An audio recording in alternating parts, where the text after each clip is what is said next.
It all started with a simple fight, a fight over a room. My parents said the biggest one would be my brother's because he was the favorite. And me? I got the attic. But what no one imagined was that room, his, hid the secret that would destroy our family. One day, he decided to knock down a wall. But what fell wasn't just concrete. It was the past, and with it, everything we believed in. And the worst part? That wall, it should never have been touched. A light rain fell on the old roof as the family car parked in front of the grandfather's house. The windows were covered in dust and moss, and the iron gate creaked in the wind. Martha held her umbrella tightly, trying to hide her discomfort at being there again. Caio, the eldest son, looked silently out the windows, remembering the summers he spent there when everything seemed simpler. Lucas, the youngest, smiled, curious about the house that would now be theirs. Inside, the air was heavy. The smell of old wood and mold permeated the room, as if time had refused to move on. On the walls, old portraits of her grandfather in her youth depicted a man with a rigid, almost authoritarian expression. Martha ran her fingers over the living room furniture, carefully removing the dust. "Let's make this place a home again," she said, her voice forced with enthusiasm. But Caio noticed something in the way she avoided looking at her father's portrait. In the following days, the renovations began. Roberto, the father, organized small repairs, but his energy was lukewarm, disinterested. Marta, on the other hand, was determined to transform each room, as if renovating the walls could also renovate the memories. Lucas accompanied her, excited by his mother's ideas. Caio, for his part, simply observed, sensing that this house carried something that no one wanted to mention. During breakfast, the inevitable topic came up. Who would get which room? Without hesitation, the mother looked at Lucas and said the larger room would be his, explaining that the boy always needed more space to study and rest. Caio laughed bitterly, dropping his spoon onto his plate. "Of course, the larger room for the favorite," he murmured. The silence that followed weighed more than any words. Roberto tried to soften the blow. "Son, it's just a room. You can choose another one and we'll make it the same if you want." But Caio's gaze burned. It wasn't about the room. It was about what it represented. Since he was little, he knew that his mother's love had an owner and a surname. He got up from the table without saying anything more, the still warm coffee trembling in his hands. The favoritism, previously disguised, now had form and address. Marta called Caio into the hallway and tried to explain herself. She said it was for practicality, that the larger room was closer to the bathroom and better for Lucas. He didn't answer, only nodded, his eyes welling up with tears. Deep down, he knew that any explanation would only be another wall being erected between them. That day, something inside Caio collapsed, and no amount of renovations could fix it. Lucas, unaware of the depth of the wound he was inflicting, celebrated with his mother. He chose curtains, paints, and furniture as if he had won a prize. Marta smiled proudly, calling him "my little heir." Caio heard this phrase from the stairs and felt the bitter taste of humiliation rise in his throat. "My little heir," he repeated in a low voice, as if engraving an offense on his soul. At night, while everyone slept, Caio climbed the stairs leading to the attic. Each step creaked in protest, but he didn't stop. Opening the door, he saw the dust dancing in the moonlight and took a deep breath. That space, forgotten and dirty, was all he had left, but it would be enough. There, far from the gaze of his mother and brother, he would find peace. In the darkness, Caio whispered to himself, "If they left me with the leftovers, I'll transform the leftovers into something better." The decision was born there, amidst the cobwebs and the smell of abandonment. At that moment, he didn't know it, but the attic would become the symbol of his resistance and the beginning of his family's ruin. And before the story continues, tell me one thing. Do you believe that a mother's love can be unfair? If stories like this captivate you and make you think about what lies behind the perfect families, subscribe to the channel now and turn on notifications, because this story is only just beginning. The following morning, the atmosphere was strange. Marta and Lucas were discussing the colors of the walls for the new room, while Caio walked past silently with a toolbox in his hand. "What's that for, son?" his father asked. "For the attic, since that's all I have left." The dry, direct reply left Roberto speechless. He simply watched his son climb the stairs, carrying the invisible weight of rejection. Upstairs, Caio began to clean the space. Each wipe was like an attempt to extinguish his anger. Among the broken wood, he found old toys, old newspapers, and an iron chest. Nothing there had material value, but there was a sense of history, as if the attic were the forgotten heart of the house. He opened the window, and the wind brought with it a lightness he hadn't felt in a long time. Meanwhile, Marta came down the stairs with a satisfied smile, planning the decoration of Lucas's room. "It's going to be beautiful, my love," she said, as if the beauty of the room was a reflection of the love she felt for her son. Roberto pretended to agree, but he noticed the discomfort growing inside him. He knew that Marta was nurturing an old wound, guilt over something she had never told him. At night, Caio was covered in dust, but his eyes were full of purpose. He had brought some lamps, an old armchair, and a rug that had been forgotten in the garage. He assembled everything calmly, feeling for the first time like he owned something. In the silence, the attic seemed to speak to him. "Here, you don't have to compete for space," the house whispered, in its language made of creaks and memories. Lucas, curious, went upstairs to peek in. "It's looking good," he said, in an almost genuine tone. Caio responded only with a nod, trying not to explode. "Is the big room comfortable?" he asked, with restrained irony. Lucas didn't notice the sarcasm, or pretended not to. "Yeah, but yours has a better view." The simple answer disarmed him for a moment. There was innocence in his brother's words, and perhaps a silent plea for connection. But this truce didn't last. Marta called Lucas for dinner, and the sweet tone of her voice reopened Caio's wound. He descended the stairs slowly, only to hear his mother say, "My son, this room is just the beginning of what you will achieve." The words echoed like hammer blows in his head. It was confirmation of everything he had always felt. Lucas wasn't just the favorite, he was the symbol of his mother's pride. Caio went back upstairs and slammed the attic door shut. He sat in the armchair and looked at the ceiling, where small cracks formed crooked lines like veins in an open wound.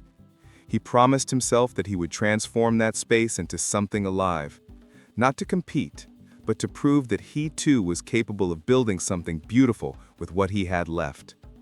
That night, as the wind rattled the windows and the distant sound of his parents' conversation echoed below, Caio realized that isolation, for the first time, didn't hurt. He was discovering a new strength, a silent strength born of rejection. And, unknowingly, that same force would be what would sustain the truth when all the walls of that house finally fell. Mornings became Caio's favorite time.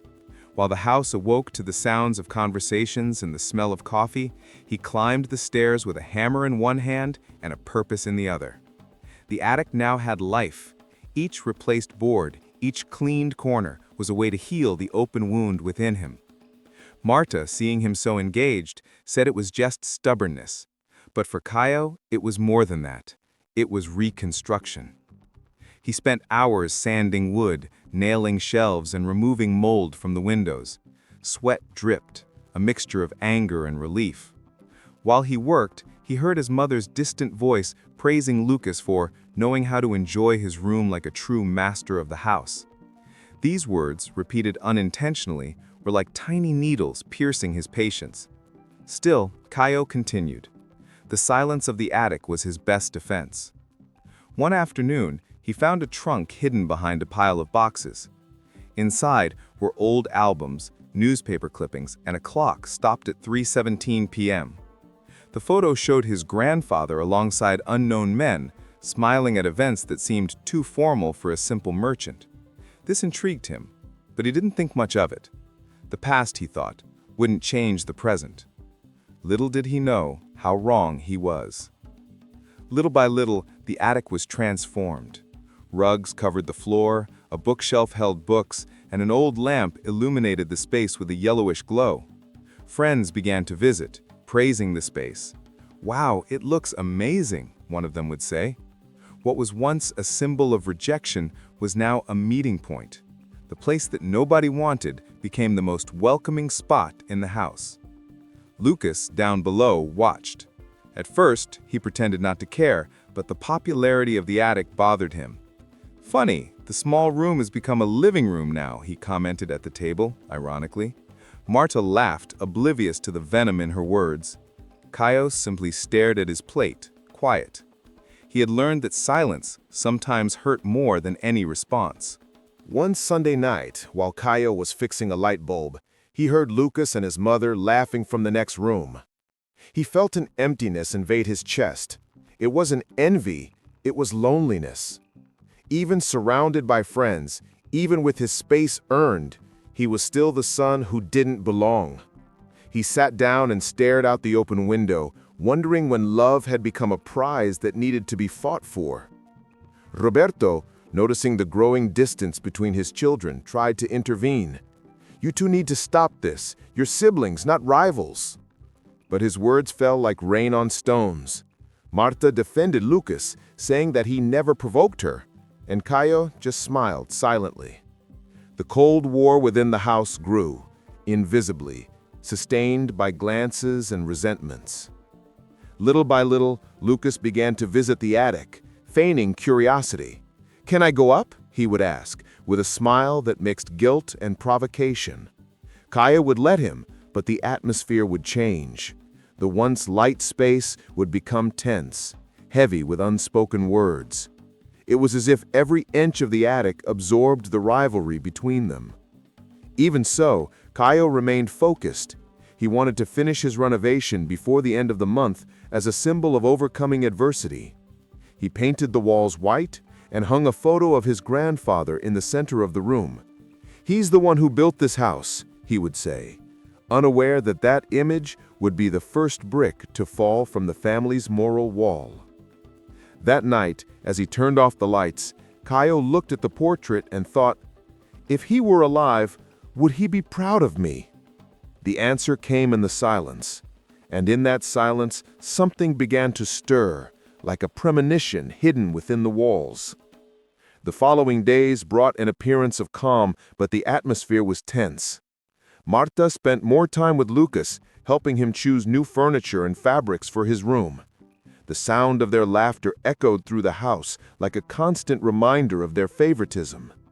Kaio, trying not to hear, spent his time in the attic, listening to music and pretending that nothing hurt. But the sound of other people's happiness is the kind of noise that no wall can block out. Lucas began to change.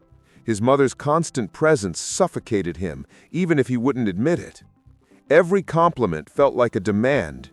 "You need to be someone great, son. Your grandfather would be proud." The phrase, repeated day after day, began to weigh on him. Lucas no longer saw his room as a gift, but as a responsibility. The space that symbolized victory began to seem like a gilded prison. One afternoon, Lucas went up to the attic. Kaio was reading, sitting on the floor. "Can I ask you something?" his brother said. Kaio nodded, without taking his eyes off the book. "Do you feel angry at Mom?" The silence lasted for long seconds before Kaio answered. "I feel angry at having to compete for her love." Lucas remained silent. It was the first time he had heard his brother speak with such honesty, and for the first time, he felt guilty. This brief conversation planted a seed of doubt in Lucas. Perhaps he wasn't the heir to true love, but the substitute for guilt. His brother's words haunted him for days, echoing like an uncomfortable truth.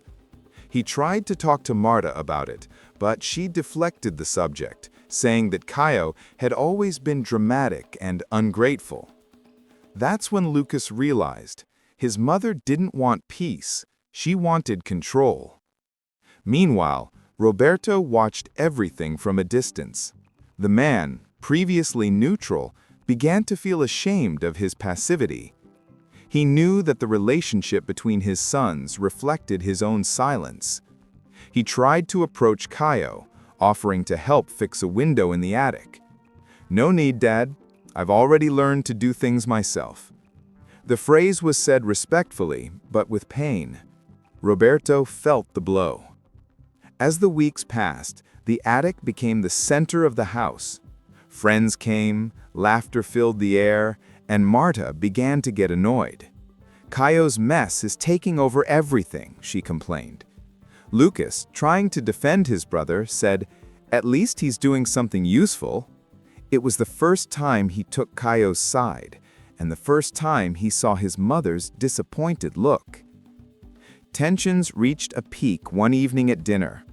Marta was praising Lucas's room, calling it a true reflection of our family. Caio, unable to contain himself, retorted, "So it's a beautiful facade with cracks inside?" The silence that followed was devastating. Lucas lowered his eyes, and his father simply took a deep breath. The truth was beginning to seep through the cracks, and no one knew how to contain it.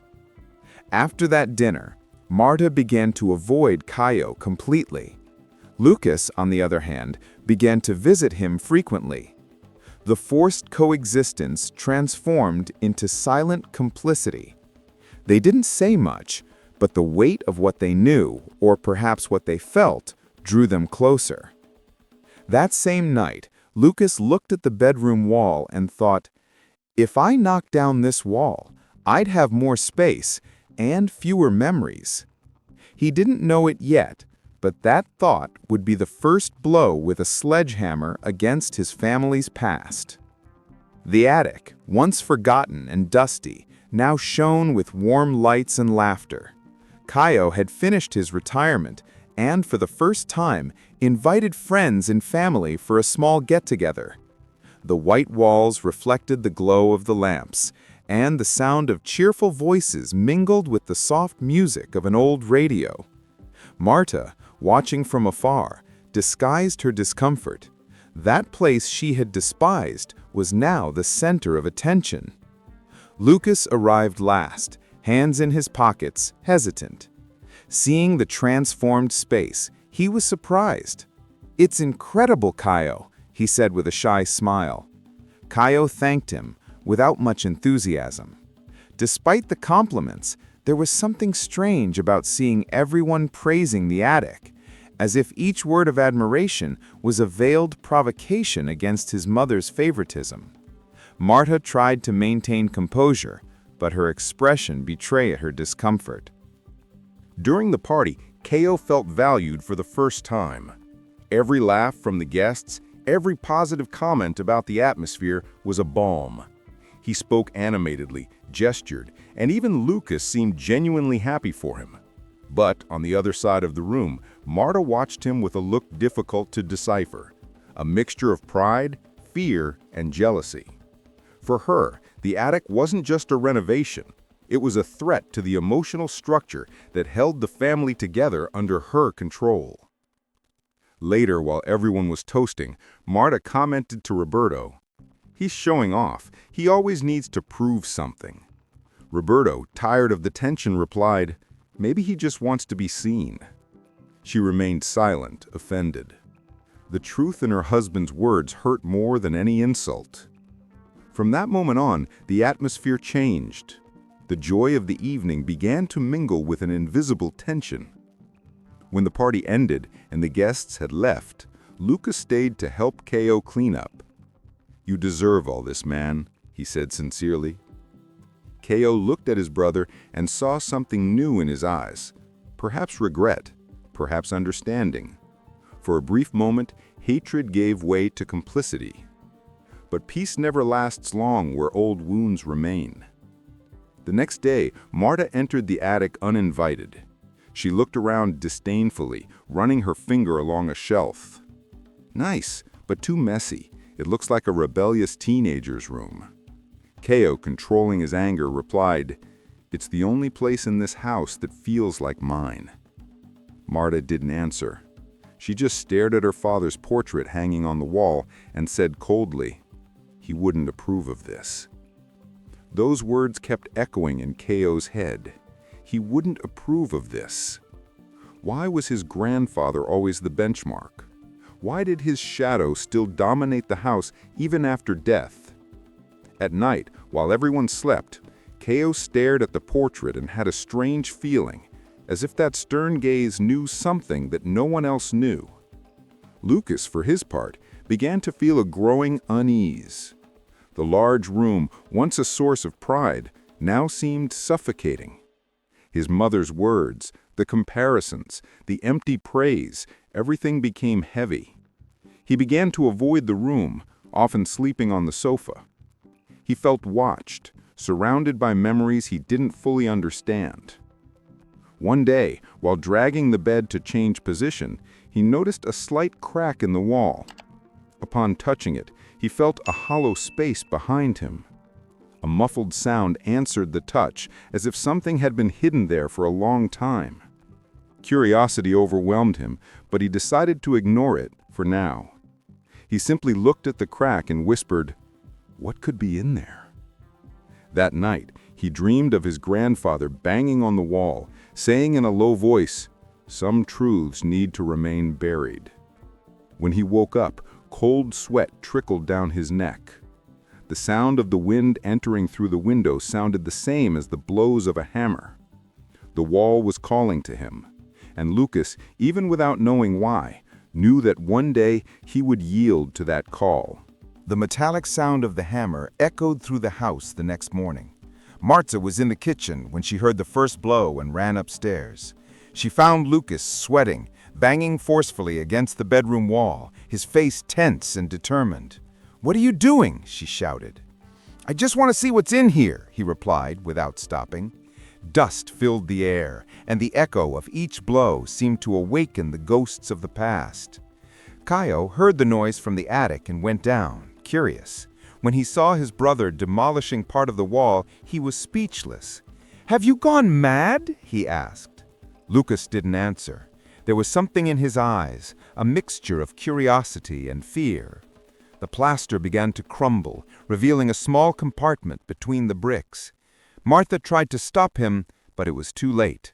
The wall collapsed with a dull crack, scattering dust and secrets in the air. Inside the hollow space, there was a package wrapped in dark fabric and tied with string. Lucas picked it up carefully, his heart racing. Marta paled. "Don't touch that!" she shouted, but he was already pulling at the package. Ko, intrigued, watched in silence. There was something in his mother's reaction that alarmed him, a dread that seemed to have been brewing long before that moment. Lucas opened the package on the bed. Inside, dozens of old letters, yellowed with age. The smell of old paper and a faint scent of tobacco filled the air. The first letter seemed innocent, exchanges of correspondence, promises of business. But as he read, the words grew darker. Bribery, blackmail, guaranteed silence. With each sentence, his face lost its color. Ko picked up one of the letters and read aloud, "If you don't keep your word, I'll tell everyone what you did to Mr. Henrik." Marta yelled at him to stop. "That's none of your business." But the tone of her voice betrayed more than fear. It betrayed guilt. The silence that followed was heavy, almost physical. Marta sat on the bed, unable to speak. Roberto entered the room at that moment, confused by the noise. Upon seeing the letters, he froze. His face immediately paled. "My God, you found them!" Ko looked at his father, stunned. "You knew?" Roberto lowered his eyes, unable to bear the weight of the question. His silence was the confirmation no one wanted. Lucas recoiled, feeling the ground disappear beneath his feet. The walls, which had once seemed solid, now appeared to be crumbling. "So, everything we have comes from this?" he asked, his voice choked with emotion. Marta wept silently, clutching the cloth that had wrapped the baby. "Your grandfather wasn't the man you thought he was," she whispered. But the truth was, she had never been the woman she pretended to be either. Caio threw the letters on the floor, outraged. "You built everything on lies!" he shouted. Roberto tried to explain, but his voice failed him. "It was a long time ago. Nobody needed to know." Caio laughed bitterly. "But we did need to, Dad, because we lived within these walls." Lucas stood there, looking at the scattered letters, trying to understand how a simple gesture, a blow with a sledgehammer, could destroy an entire family. The air in the room grew thick and heavy. The distant sound of the living room clock marked each second like a cruel reminder of time that no one could reverse. Marta looked at her children and, for the first time, saw in their eyes the reflection of her own mistake. Lucas sat on the floor, weak, while Caio left and slammed the door shut. The wall that fell didn't just destroy a room. It brought down the last lie that was keeping that family together. The silence that filled the house after the incident seemed endless. Marta locked herself in her room. Lucas didn't leave his, and Caio spent most of his time in the attic, staring into the void. The letters lay on the table, crumpled, stained with tears and dust. No one dared throw them away, but no one had the courage to read them again either. It was as if the paper had a life of its own, and each printed word breathed shame. Lucas tried to understand. He read and reread the messages, and the more he read, the more he felt the weight of the lie that had sustained his childhood. The letters revealed a grandfather involved in corruption and blackmail, buying silence and destroying reputations. The man who had been a symbol of morality was now just a successful criminal. How can someone live so long hiding something like that? Lucas murmured to himself. Marta, lying in bed, held an old photograph of her father. The image showed a smile she no longer recognized. For years, she had chosen to believe the heroic version she had created, not only for her children, but for herself. She knew the origin of the money, the letters, the guilt. "I only wanted to protect you," she said between sobs, while the weight of the lie suffocated what little dignity remained. Caio, on the other hand, was consumed by rage. He came down from the attic and went straight to his parents' room. "Did you know everything?" he asked Roberto, his eyes brimming with tears. His father tried to answer, but the words came weakly. "Your grandfather did wrong things, but he gave us a better life. What did you want me to do? Throw it all away?" Caio laughed bitterly. "Better to live poor than to live on top of rot." The phrase hung in the air like a sentence. Lucas heard the argument and approached. "Caio, stop. This won't change what happened." But his brother was inconsolable.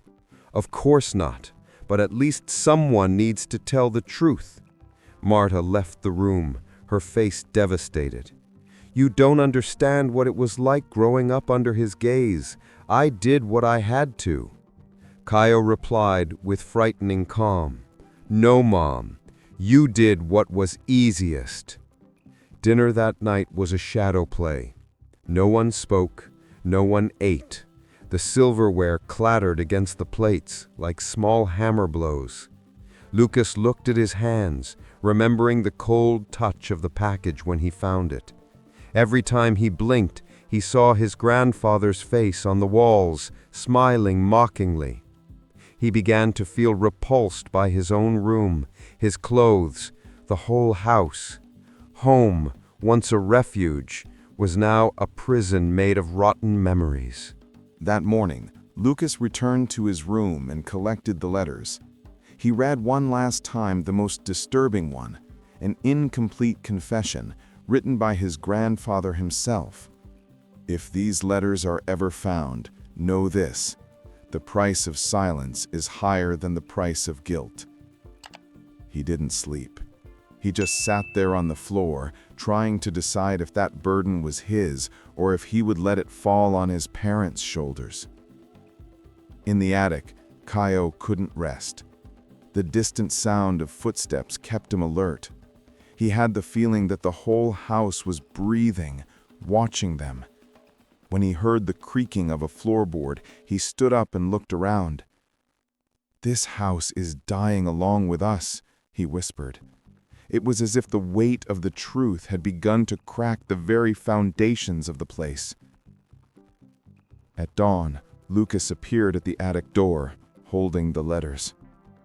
"I can't keep this," he said, his voice hoarse. Kaio looked at him suspiciously. "Then what are you going to do?"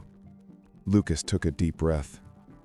"I don't know yet, but I don't want to be the guardian of the family's sin." Kaio watched him in silence. For the first time, the two were on the same side, united by the same horror. As the sun streamed through the dusty window, illuminating the wooden floor, the letters seemed heavier than ever. The secret, at last, no longer belonged only to the dead.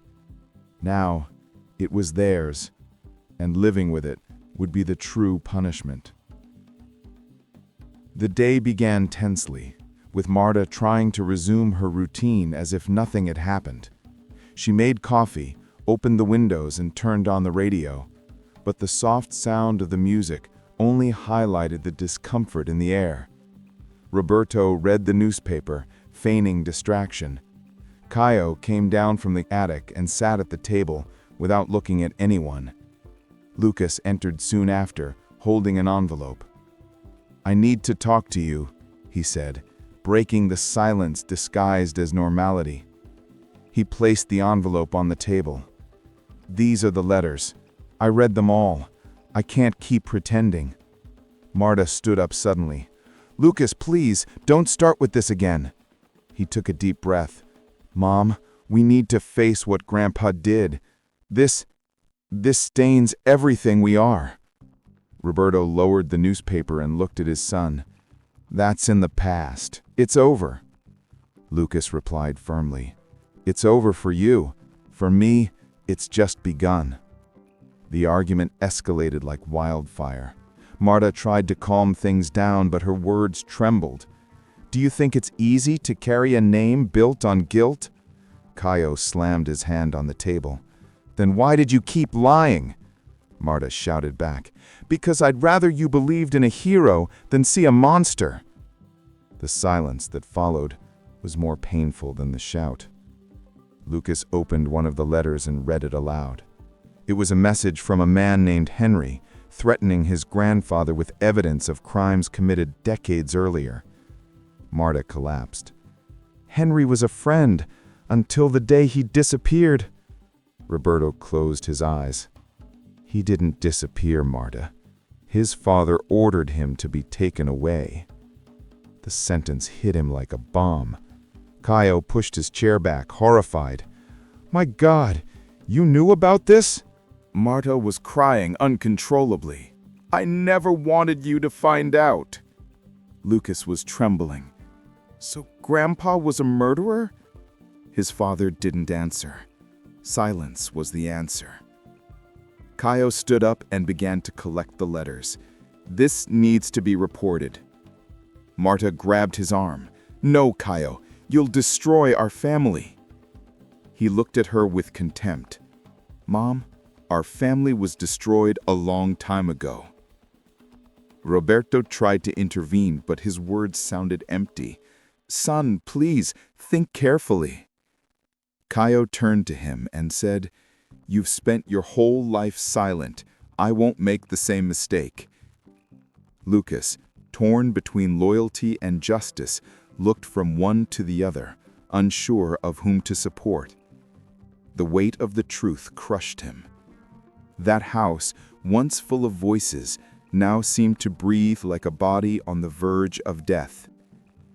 That night, Marta collected the letters and locked them in the bedroom closet.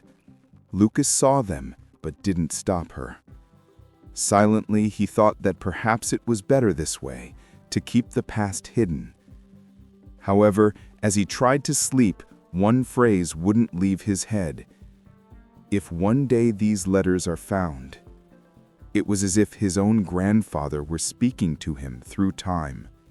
The legacy of sin pulsed in the veins of the house. In the attic, Caio stared at the ceiling, listening to the sound of the wind. "I was certain I needed to do something. The truth has to be told," he murmured. The sound seemed to echo, multiplying through the emptiness of the house. It was the beginning of a new battle, no longer between brothers, but between the past and redemption. The wall had fallen, but the wounds were only just beginning to open. Dawn brought a cold, heavy light. The house was silent, but it was a painful silence, the kind that only exists between people who have already said everything they could and still haven't understood each other. Caio came down from the attic, determined. He found Lucas in the living room, his eyes red and his face tired. "Did you give the letters to Mom?" he asked sharply. Lucas nodded. "I thought it was best this way." Caio laughed humorlessly. "Better for whom? For her or for the truth?" Lucas tried to justify himself, but the words wouldn't come out. I don't want it to collapse." Caio replied firmly. "So you'd rather we live on invisible ruins?" The sound of footsteps interrupted the dialogue. Marta appeared in the hallway, her eyes swollen and her face weary.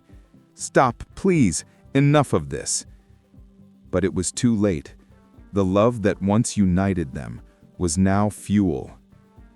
Roberto entered soon after, tired, his gaze lost. "We need to leave this behind," he said, trying to sound rational. Caio stared at him. "Leave it behind? How do you leave a crime behind, Dad?" The man lowered his eyes, unable to look at his son. "I only wanted to protect you." Caio took a step forward. "Protected? You only taught us to lie." Lucas, unsure of which side to take, felt his chest tighten. Love, which had once been a refuge, was now an impossible choice. Marta approached Caio, tears streaming down her face. "I just wanted you all to have a better life than mine." He replied, his voice trembling, "Then why did you make me believe I was the problem, that I wasn't enough?" She tried to touch him, but he pulled away. "You never wanted a son who could think for himself. You wanted a mirror image of your grandfather, and he broke everyone." The words pierced the air like blades. Lucas intervened, nervously. "Caio, stop! Don't talk to her like that." His brother stared at him coldly. "You still don't understand, do you? She protects you because you're a living reminder of her lies." Martha, shaken, let out a cry of pain. "Enough!" But no one heard. Lucas lunged at Caio, pushing him. "You don't know anything." Caio pushed back, and the two fell onto the table, scattering the cards on the floor. Roberto rushed to separate his sons, but it was too late. The fury, contained for years, had been unleashed. Caio, breathless, shouted, "You destroyed everything, even what I felt for this family." Lucas wept, trembling. "I just wanted us to be normal." The words echoed through the house, mixed with the sounds of crying and the crackling of the wind against the windows. Marta fell to her knees, embracing the letters as if she could protect the past with her own body. "These letters are all that remains of him, of my father." Kaio looked at her and said in a cold voice, "Then burn with him." He left the house, slamming the door, leaving a funereal silence behind. The sound echoed like the closing of a coffin. Outside, the wind blew fiercely. Kaio walked aimlessly, feeling his anger transform into a dangerous emptiness. He no longer knew if he hated his parents for lying or himself for still caring. The house behind him seemed smaller, as if shrinking, suffocated by the weight of its own history. Inside, Lucas looked at his mother lying on the floor with the letters scattered around her. "Mom, what do we do now?" Marta didn't answer. She just looked at the ceiling, her eyes brimming with tears, and murmured, "Now we wait for the house to fall down." In the following days, silence settled in like a disease. Marta hardly spoke, locked in her room. Lucas wandered the house like a ghost, avoiding his father's gaze. Kaio, for his part, didn't return. He spent his days wandering the city, sleeping at friends' houses. His absence weighed more than any spoken words. The house seemed alive, but dying inside. Roberto finally decided to go up to the attic. The space still held the smell of paint and new wood, but now it seemed cold and abandoned. He found a notebook on the table. Kaio's notes on renovations, drawings, and scribbled phrases. One of them caught his attention. "Everything that is hidden rots." He closed the notebook, feeling the weight of guilt fall on his shoulders. For the first time, he cried. He went downstairs and found Lucas in the living room, motionless, staring at the collapsed wall. Dust still covered the floor, mixed with fragments of plaster and bits of paper. "You should clean this up," said the father, trying to start a conversation. "Why?" replied the son. "The dirt that really matters can't be swept away." Roberto remained silent. It was a phrase he himself could have said years ago, if he had the courage. Marta appeared in the hallway, pale, holding one of the letters. He killed Henrique," she said in a low voice, as if confessing a sin in confession. Roberto closed his eyes. "I know." Lucas looked at the two of them, stunned. "You knew? And you stayed quiet?" Marta broke down in tears. "I couldn't destroy the family name." Her son stood up, outraged. "But you destroyed her soul." The argument turned into despair. Roberto tried to comfort his wife, but the gesture seemed forced, automatic. Lucas, overcome with revulsion, left the room and went up to the attic. He climbed slowly, feeling the heavy air and his heart racing. When he arrived, he saw Kaio's space and realized how much love was in every detail. He just wanted to be seen, he thought. For the first time, he understood his brother. On the floor, he found the notebook his father had left open. He read the notes, the sentences filled with anger and sadness. Among them, one struck him. "When the truth is revealed, there will be no villains, only survivors." He carefully closed the notebook. Down below, he heard his parents crying. For the first time, he felt fear. Not of the past, but of what was yet to come. That night, Roberto went to Marta's room. "We need to talk to Kaio." She replied without looking at him. "It's no use. He won't listen. And maybe he's right." Roberto sighed. "If he does what he promised, he'll destroy us." Marta turned slowly, her eyes empty. "Maybe that's what we deserve." The next morning, Kaio returned.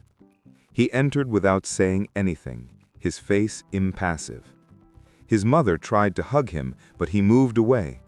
"I came to get the letters." Roberto blocked his way.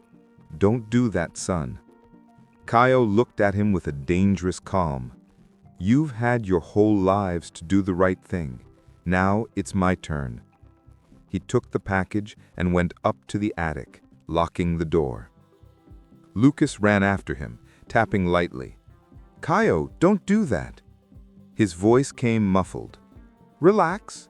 I'm not going to destroy anyone. I'm just going to free what you've imprisoned." The sound of the laptop keyboard began. Marta, hearing it, went upstairs crying, "Caio, please, no!" But he had already begun typing the truth. Each letter was a final blow to the wall of silence that sustained the family. Outside, the wind picked up again, stirring up dry leaves and dust. Inside the house, the past finally began to scream. The sound of burning paper cut through the silence of the early morning. In the yard, Lucas knelt, trembling, with the letters in his hands.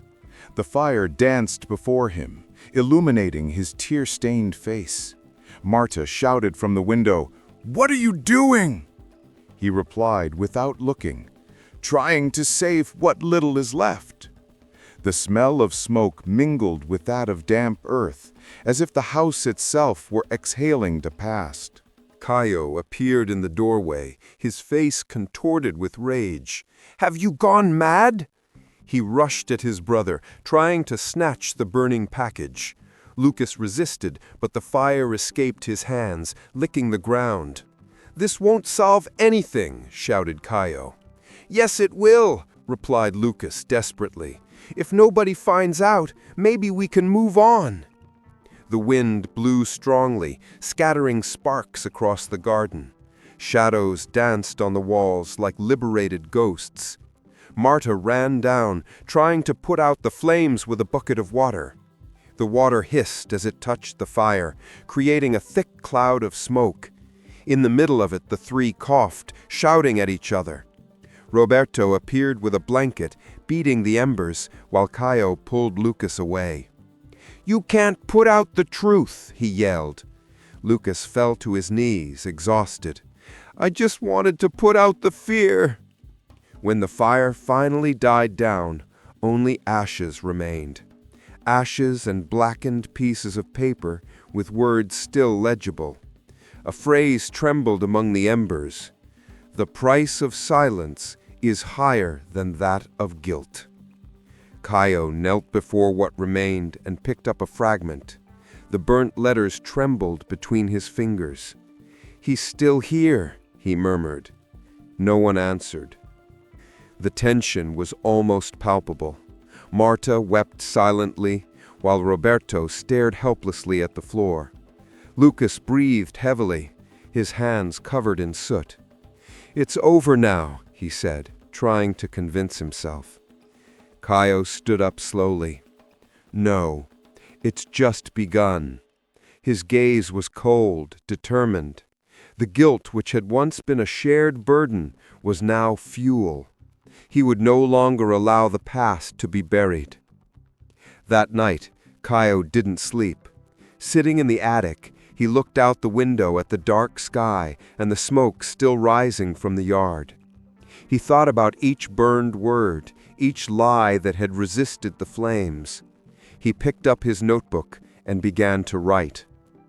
"They think they can hide the fire, but the fire doesn't go out, it just moves." The words came out quickly, as if the past itself were guiding him by the hand. Meanwhile, in the next room, Marta tried to pray, but her prayers came out empty, without faith. "Father, forgive my children, they don't know what they're doing," she whispered.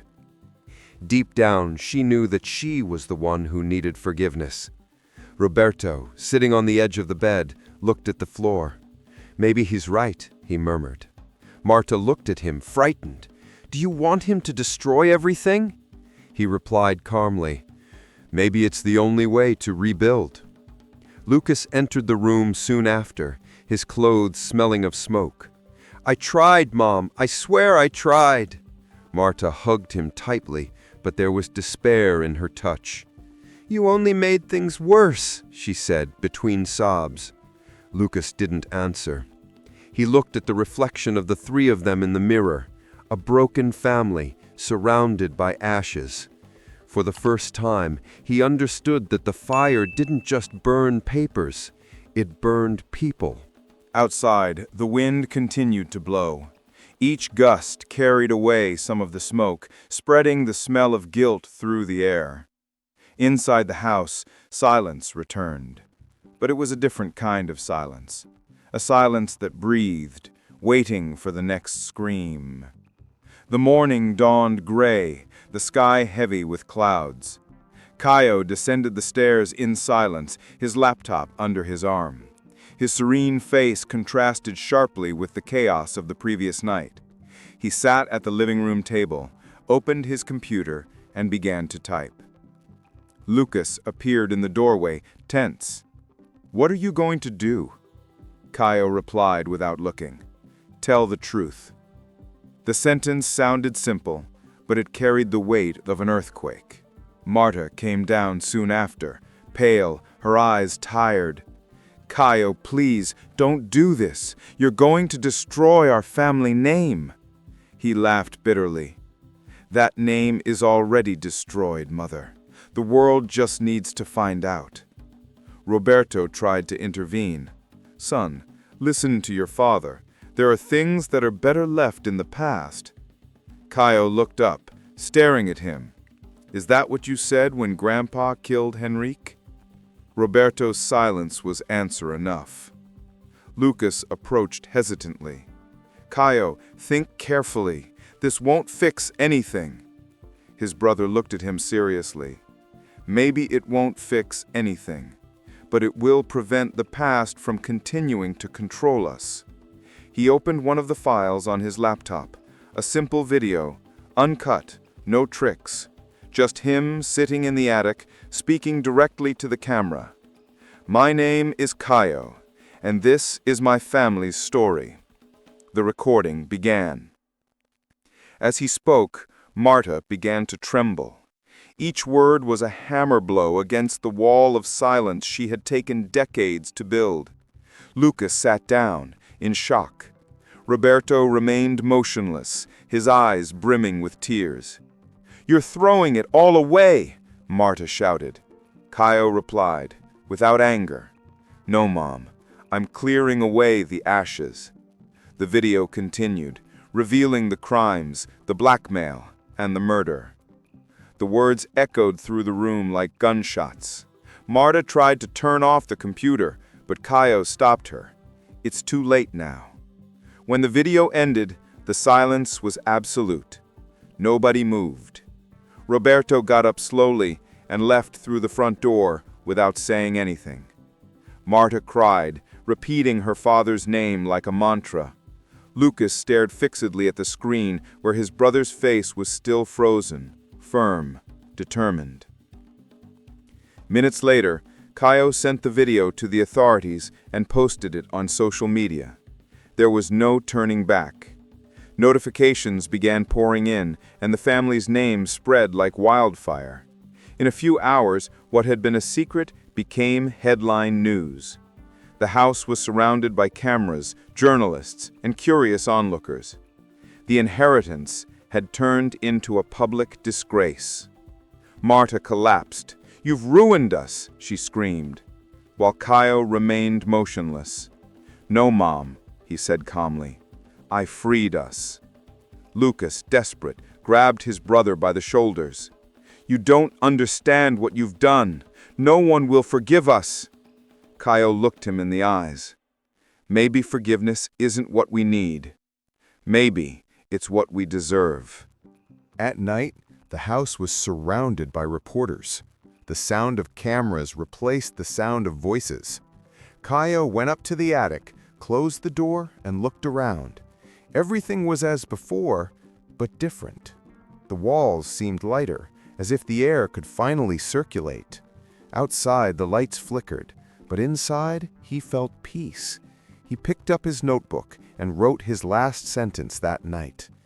Sometimes you have to set fire to the past to light the way. And for the first time, she felt she was breathing without guilt. The headlines spread like poison. Within hours, Kayo's video went viral. Traditional family involved in old crimes. Heirs expose secrets of a patriarch. Marta watched television, her face expressionless, her hands trembling. Roberto tried to calm her, but his very presence was already a reminder of failure. "You did it, Cayo," she murmured bitterly. "You destroyed everything." Lucas paced back and forth, unable to stay still. "They're calling us monsters," he said, showing his cell phone. Cayo, sitting on the stairs, replied, "We're just paying what we owed."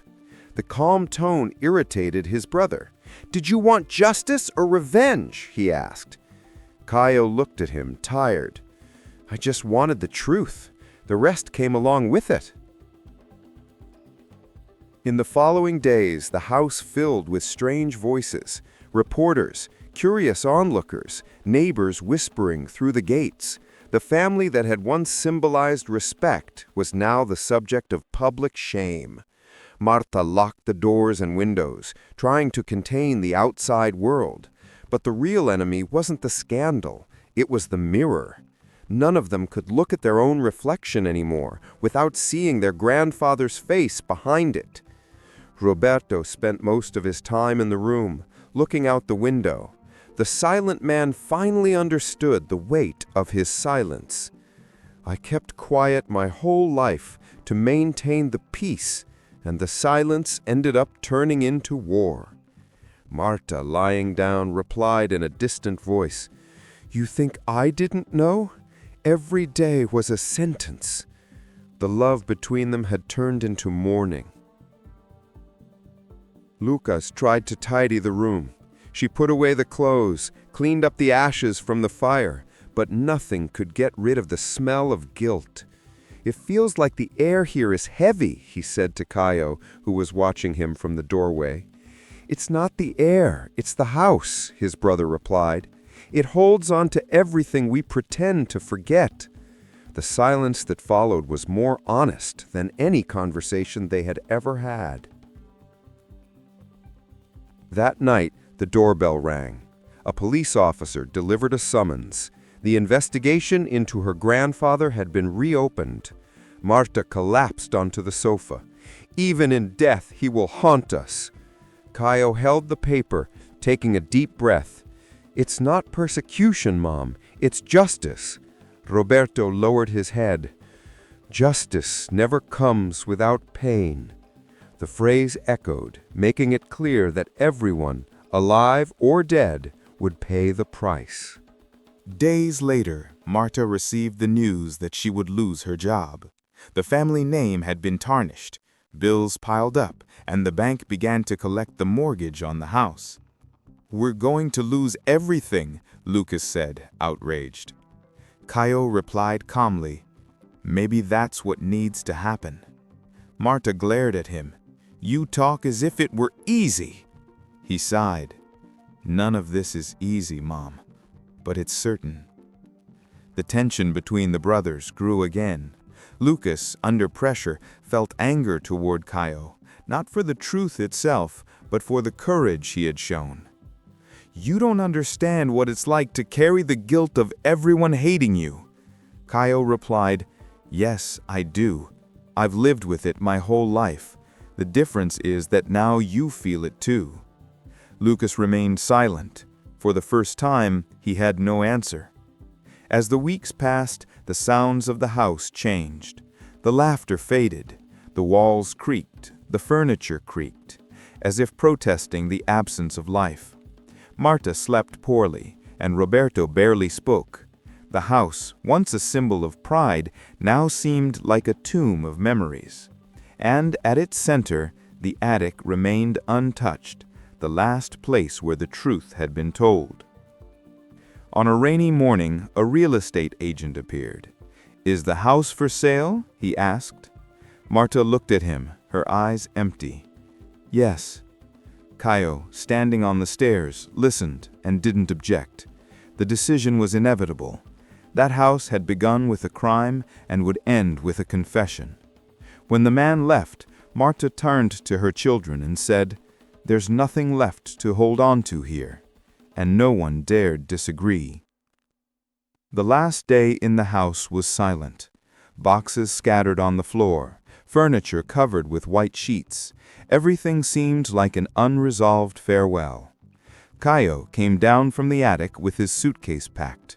Lucas silently stacked books, while Marta turned off the lights for the last time. "I never thought I'd leave here like this," she said, looking around. "Neither did I," replied Roberto, carrying one of the boxes. "But maybe it's for the best." The car waited in front. A fine rain fell, washing the rusty gate. Kaio stopped in the middle of the room and looked at the peeling walls. He remembered the fights, the fire, the dust from the letters, the sound of the hammer. Each crack seemed like a memory. Lucas entered slowly, stopping beside him. "Do you think we'll ever get over this?" he asked. Kaio replied, "No, but you can learn to live anyway." As they were about to leave, Marta approached Kaio. Her face was tired, but her gaze less harsh. "I didn't understand you, son. Maybe I never will.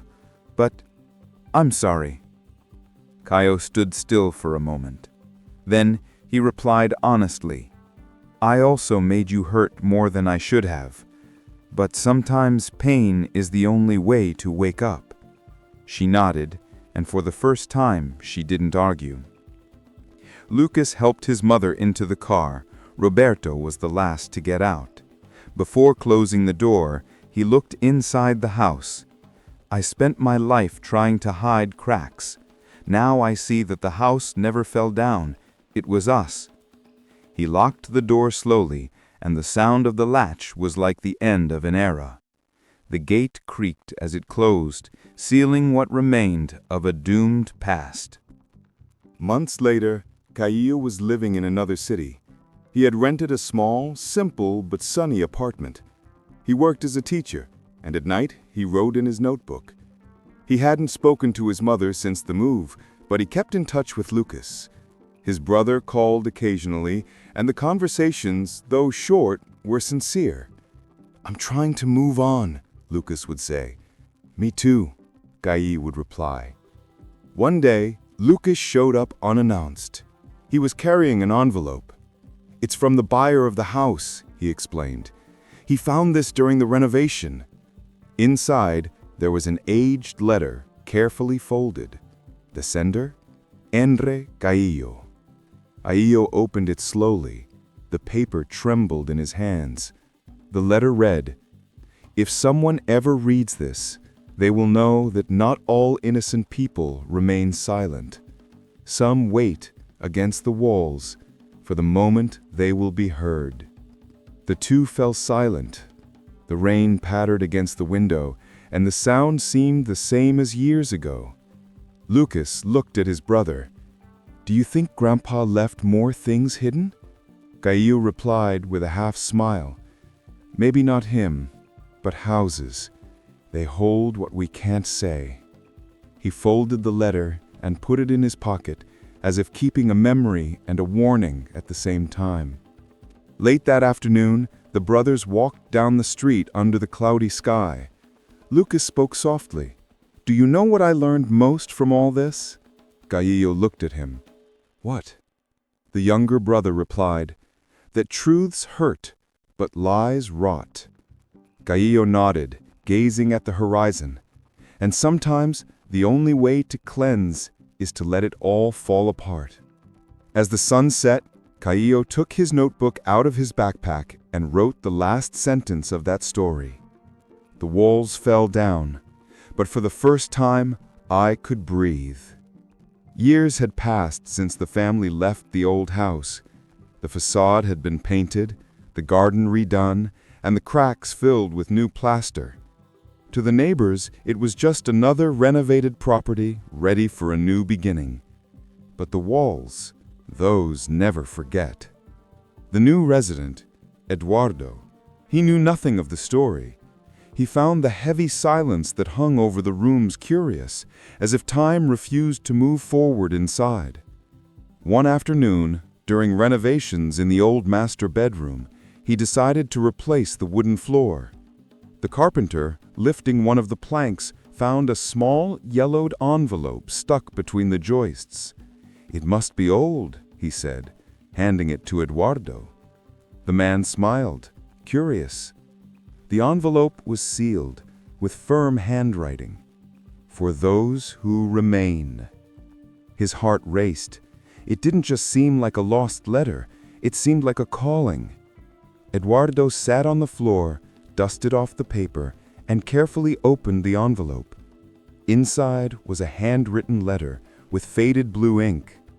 The text began like this: "If you are reading this, then enough time has passed for the truth not to hurt, or at least, it hurts less."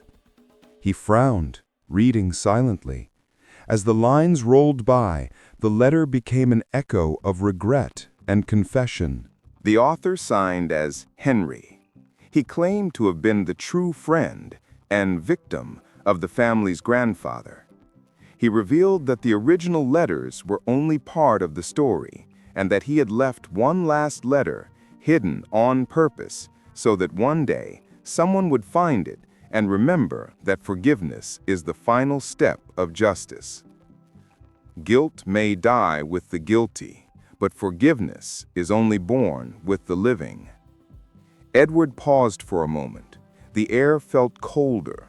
The windows trembled slightly, and for a second he thought he heard footsteps coming from upstairs, the attic. He climbed slowly, the letter in his hands. As he opened the door, he was greeted by a faint smell of old wood and old paint. The afternoon light filtered through the cracks, revealing the dust suspended in the air, as if time were trapped inside. In the corner, he found an old chair and a dusty notebook on a shelf. On the cover, written by hand, K.O. Edward opened it, curious. The pages were filled with notes, scattered phrases, confessions, and drawings of the house's interior. The last page had a single sentence written firmly: "Some truths need to be told, others simply remembered." Eduardo closed his notebook and sat down in his chair. For some reason, he felt a strange peace. Outside, the wind blew fiercely, making the roof creak. He looked around and murmured, "You did what you could." It was as if he were talking to the walls. The sound echoed, and for a moment, the silence answered, soft, almost grateful. Days later, Eduardo placed the letter and the notebook side by side in a wooden box and hid them again under the floorboards. He nailed the boards back on, sealing the hiding place. Some stories don't need to be forgotten, just left to rest, he told himself.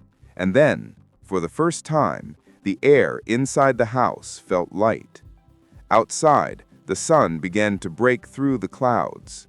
The windows reflected the golden light, and for a moment, the old house seemed alive again, breathing, watching, at peace. In the attic, the wind passed through the cracks, and anyone who was there, paying close enough attention, would swear they heard a distant voice whispering, "Now the house can finally sleep." Now, tell me, what would you do if you discovered that your house held a secret capable of destroying everything you believe in?